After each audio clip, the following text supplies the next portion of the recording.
हाय मेरे फ्रेंड्स, आप सब कैसे हैं। चलिए मैं आपसे आज एक बहुत प्यारी सी बात करता हूं।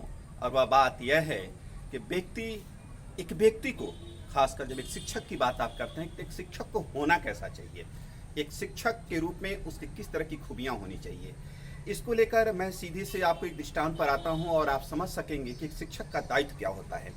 तो इसके लिए मैं आपको ले चलता हूं एक बहुत प्यारी सी दृष्टांत, और उसको आप ऐसे समझें। आपने एक मूर्तिकार को देखा है जो मिट्टी की मूर्तियां, जो मिट्टी के लोंदा से मूर्तियां का निर्माण करता है। और आपने देखा होगा कि वह मिट्टी का लोंदा को उठा उठा कर बाहर की ओर थोप थोप कर और बहुत सुंदर सी आकृति दे देता है, बहुत प्यारा सा आकृति दे देता है। और जो उस प्रतिमा को देखकर हम सब मोहित हो जाते हैं और बहुत पसंद आता है। लेकिन एक मूर्तिकार, उसको भी याद रखिए, वह मूर्तिकार जो पत्थर के चट्टानों से बनाने की जरूरत होती है, बनाता है, वह मूर्तिकार कैसा होता है। उस चट्टान में से जो बेकार के जो धूलकण पड़े होते हैं, उसको अपनी छेनी और हथौड़ी के प्रहार कर करके उसमें से सुंदर सी प्रतिमा, सुंदर सी आकृति निकाल देता है। और जिसको हम सब देखकर उससे भी ज़्यादा बहुत खुश होते हैं और अच्छा लगता है। यहाँ पर आप देखेंगे कि वह प्रतिमा कहाँ थी, उस चट्टान के अंदर ही प्रतिमा छिपी हुई थी।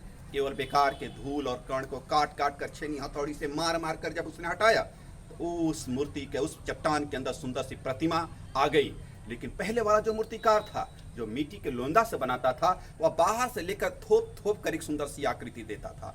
एक बात और गौर करेंगे, जो मिट्टी की प्रतिमा होती है, मिट्टी की मूर्ति होती है, चाहे वह पूजा या किसी देवी देवता की बनी हो या किसी चीज़ की बनी हो, सामान्यतः उसकी जो अवधि होती है बहुत छोटे समय के लिए, छोटे काल के लिए उसका प्रयोग में लाते हैं। लेकिन जब पत्थर की मूर्ति होती है, एक बार पत्थर की मूर्ति बन गई ना, तब फिर आप समझ जाएं कि वो लंबे अवधि के लिए, दीर्घ काल के लिए उसका हम लोग उपयोग करते हैं और उसको सजाकर और उसको संभाल कर हम लोग रखते हैं। क्या आपको ऐसा नहीं लगता, एक शिक्षक को ऐसी जो अपनी खूबी, शिक्षक के पास जो ज्ञान है, केवल उसको निकालकर अपने बच्चों को, शिक्षार्थी को, लर्नर्स को केवल बाहर से थोप देने की जरूरत है?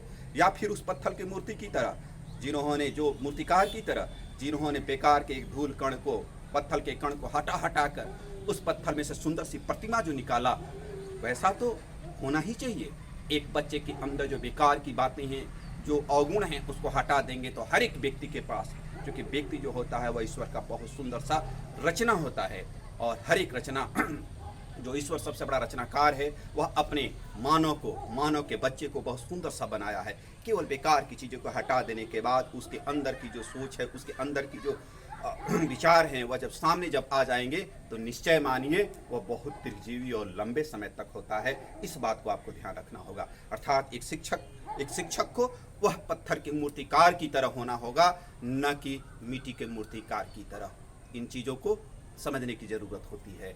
और आपसे फिर मैं बात करूंगा नए वीडियो के साथ, नई बातों के साथ। आप बने रहेंगे। धन्यवाद।